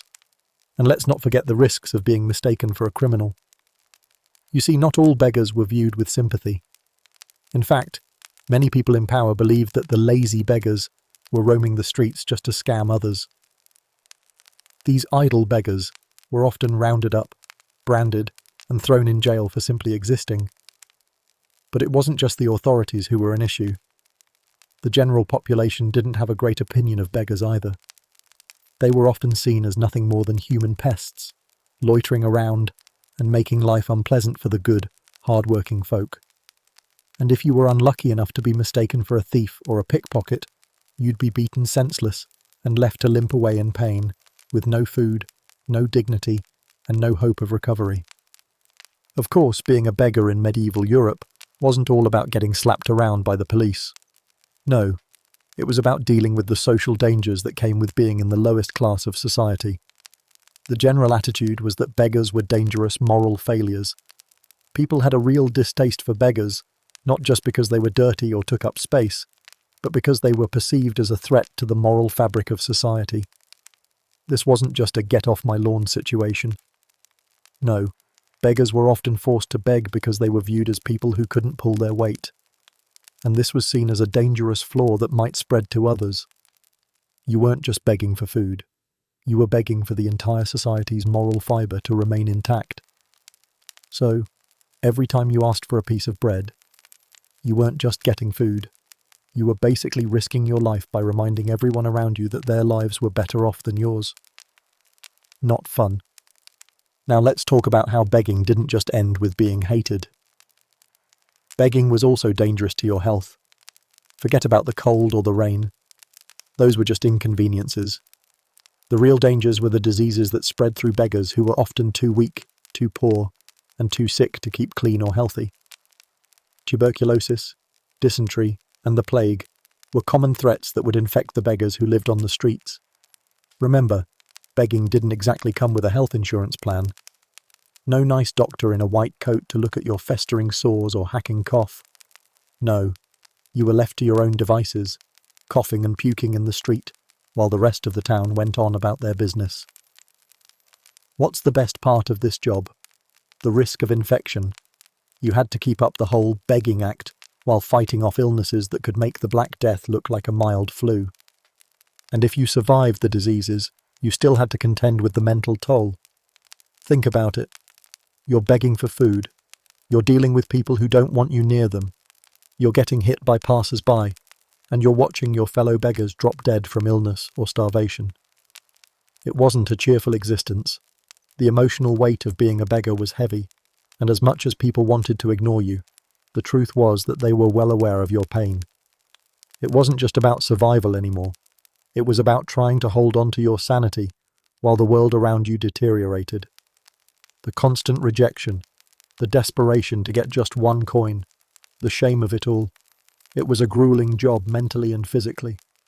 In the end, the job of begging was a double-edged sword. On one hand, it gave you some kind of life when you were left with no other options, and on the other, it nearly killed you in 1,000 different ways. You might have been one bad winter away from starvation, one plague-ridden cough away from your last breath, or just one bad day away from being beaten to death by an angry villager who thought you were loitering too much. So while people might dismiss beggars as the lowest of the low, the truth is that being a beggar was an art form of survival, one that required a certain level of strength, endurance, and sheer determination that most people wouldn't last a day with. You weren't just asking for coins, you were fighting for your life every single day. So next time you walk by someone begging on the street, maybe take a moment to think about the grim, dangerous life they're living. You might think you're helping by tossing a coin into their cup, but you'll never truly understand the reality of their job. Because begging wasn't just about food, it was about trying to stay alive in a world that didn't give a damn about you. So, take a moment to appreciate that you're not the one begging. I'm sure that's the one job none of us would sign up for if we had a choice. Let's talk about a job so filthy, so downright disgusting, that you might find yourself rethinking your entire life's choices and reconsidering every career path you've ever thought about. Enter the muckraker, a name that sounds almost like something out of a fairy tale. But instead of gold and castles, their days were filled with piles of feces, filth, and refuse. It wasn't glamorous, it wasn't easy, and it definitely wasn't a job that anyone would pick on career day, even if the salary was good. These poor souls were the medieval street cleaners, and they had the miserable task of shoveling piles of waste, animal droppings, and the kinds of refuse that would make any modern sanitation worker break down in tears. Every town had them. They were the ones who lived downwind, who wore the heaviest boots just to avoid sinking into the muddy sewage. To the people they served, muckrakers were necessary but utterly repulsive. They spent their days moving piles of garbage, human waste, rotting food, and any other unmentionable substances that had found their way into the streets. You think your street gets dirty with leaves and a little bit of dog poop? Try living in a medieval town, where the road was literally a mix of human, animal, and just about everything else waste. That's right. No sewer systems, no modern trash pickup services. If you wanted a clean street, you hired a muckraker who would shovel that stuff away like some twisted game of medieval Tetris. And trust me, the filth was thick. These muckrakers didn't just clean streets, they had to keep entire neighbourhoods from turning into human latrines. Picture this. Every time someone needed to go, they didn't have the luxury of a private bathroom. Nope, public urinals and open streets served as a quick and convenient solution. Guess what? All that waste didn't disappear into the ether. It sat there, festered, and waited to be picked up by our intrepid muckrakers, who would literally shovel their way through it. We're talking about mountains of human refuse, rotting meat, old food, and whatever else was dumped in the streets. Bacteria's dream, waiting for someone to move it. The best part? Those same muckrakers had no gloves, no masks, and definitely no sanitizing gels. It was straight up hands-on work. Of course, this wasn't a well-paying gig for the muckraker.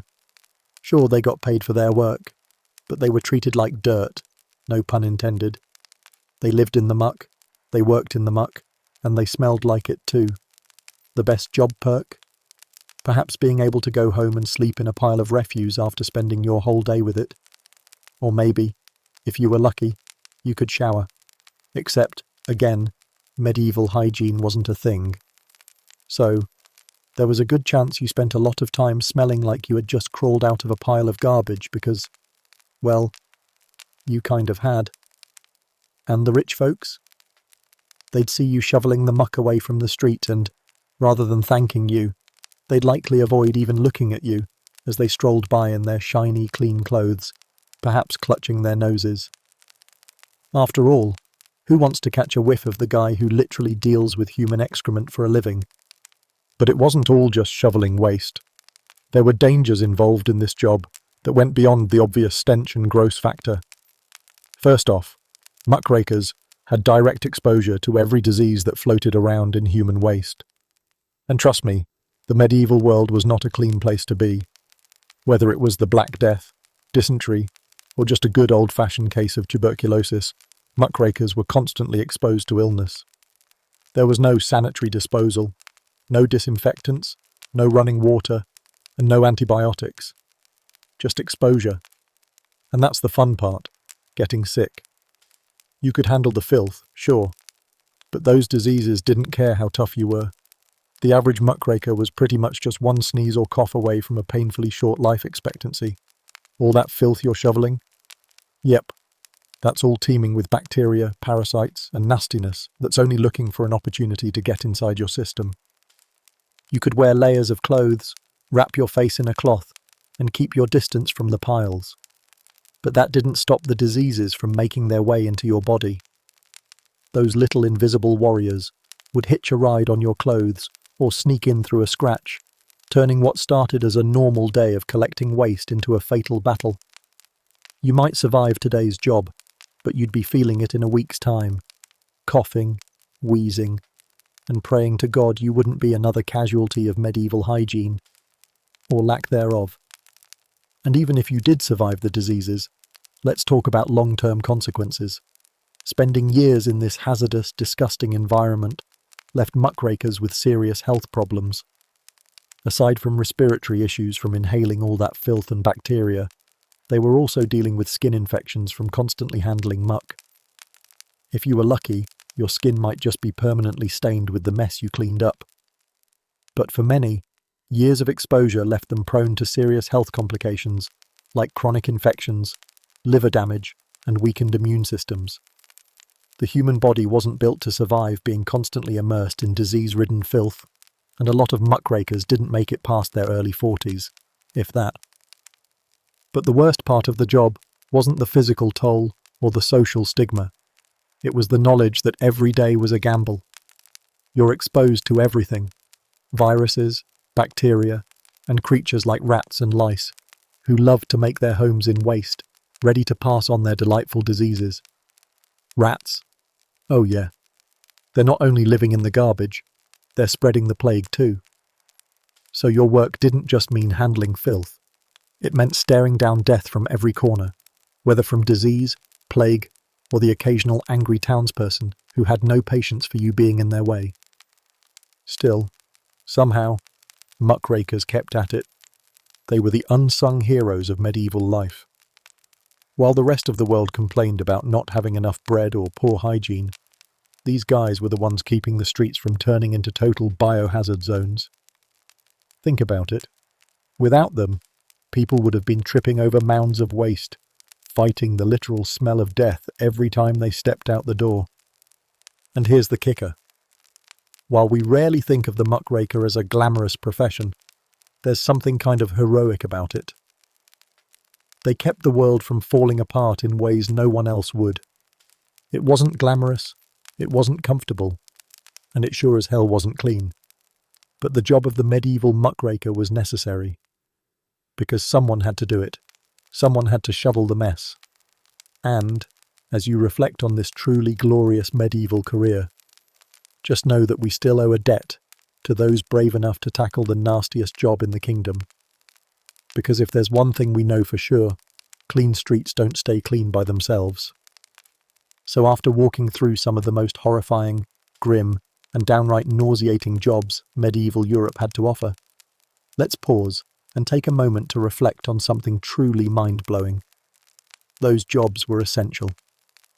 If you're like me, you've probably been staring at your screen for the past few chapters wondering, who in their right mind would sign up for any of this?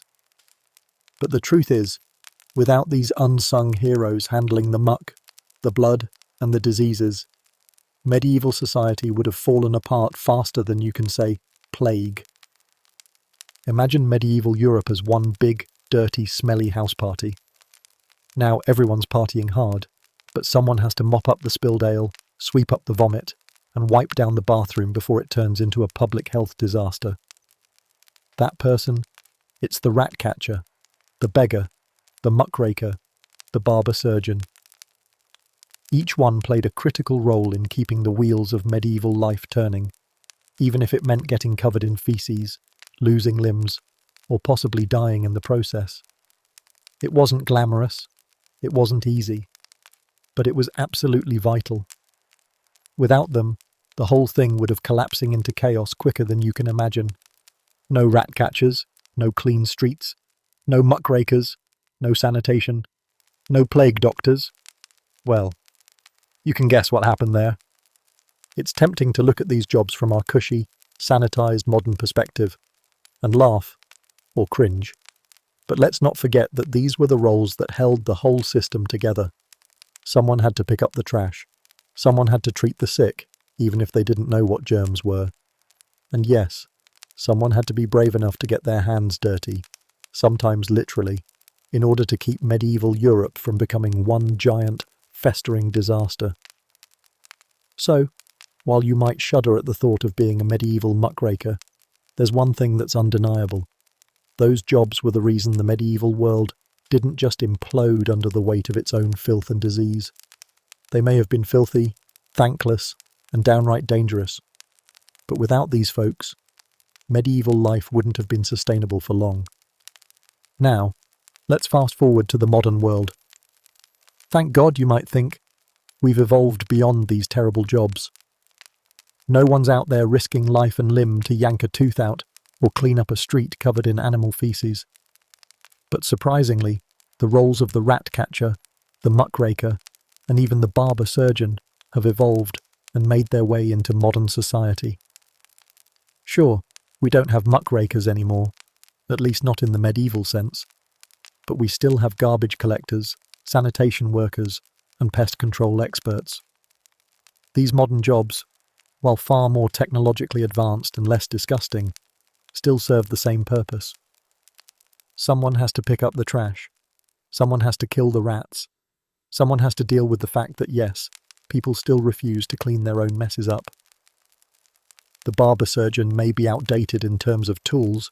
Thankfully, we now have anesthetics and actual doctors.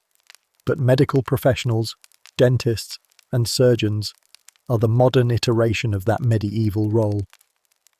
They no longer wield rusty pliers and crude saws, well, most of the time, but they still carry the burden of fixing what's broken in the human body, only with more safety and fewer plagues. So, while you're in a dentist's chair with a local anaesthetic blocking the pain, remember your medieval ancestors who had to endure tooth extractions with no numbing agents or a choice in the matter. We also have pestilence doctors who've evolved into epidemiologists, doctors, and healthcare professionals.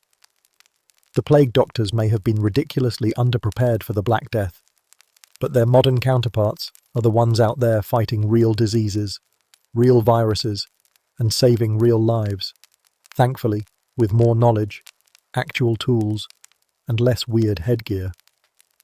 It's all too easy to dismiss the past as primitive and gross, but the fact is, the challenges people faced back then, whether it was keeping the streets clean or dealing with deadly diseases, are not so different from the issues we face today. In fact, We owe a lot of our modern systems to the invisible workers of the past, who kept things functioning when the world was a dirty mess. They were the ones who showed up every day with no safety nets, no sick days, and no workplace wellness programs, and yet they made it through. These jobs may have been gross, dangerous, and cruel, but they kept society from falling apart. They didn't get the recognition they deserved, and they definitely didn't have Facebook pages dedicated to their bravery. But damn it, they were the backbone of medieval life. So next time you complain about your job, or when you're dreading a visit to the dentist, just remember, someone, somewhere, in history, had it way worse than you. Thank your lucky stars that you're not the one scooping up the waste of an entire town or amputating limbs with a rusty blade. Instead, send a little respect to the forgotten heroes of history, because let's face it, without them, we might still be living in the middle of a medieval dumpster fire. And there you have it, brave soul. We've trudged through the muck, braved the plague, and survived the insanity of medieval life. And now, here we stand, covered in the grime of history. Thanks for sticking around. Drop a comment. Tell us what medieval job you'd be foolish enough to take on. Don't forget to like and subscribe. More wild tales and historical madness are waiting for you on the left. Cheers, and I'll catch you in the next one.